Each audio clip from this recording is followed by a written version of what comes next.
I'm Wendy Allnutt, and I'm teaching something called the Magic Space.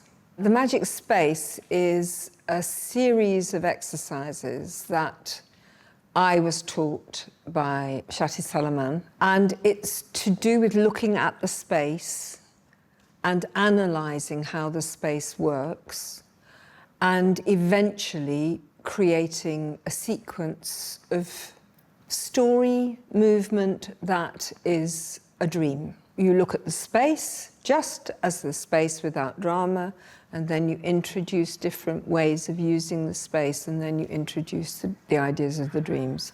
And it becomes a piece of physical theatre, relying entirely on the actors with no scenery, just themselves and one prop.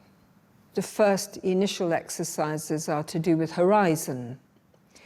And if you're working in film or you're working on the stage or in television, very often you have to envisage a horizon, or you're just in a black box in the theatre and you have to imagine that you're in the jungle or you're in the desert or there's a beautiful sunset. So it's just looking at that. I call them threads. Just looking at the horizon. Is the horizon far away?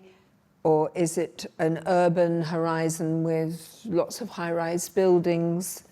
So you're just looking at that problem.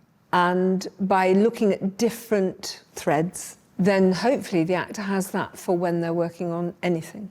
Any choice that you make in the space, you have to use your imagination, you have to use everything that you know about something. So if we take the desert, for example, most people in Europe haven't been in a desert. The majority haven't. But we do know, because we have documentaries, we do know because we see films of the desert, that it's a very big expanse and that it's probably quite dry.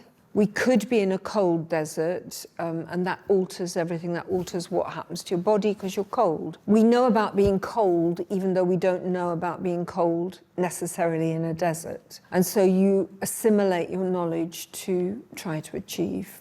The most important one is to tell the truth. You kind of can't avoid it. If you tell the truth, your truth, then there is a possibility that the watchers, I call them not the audience, the watchers will understand what you're trying to do. And it has to be based on your truth. So my understanding of the cold is different from your understanding of the cold. And I can only share my understanding, so it's my truth. Then you can build on that and make it a bigger truth.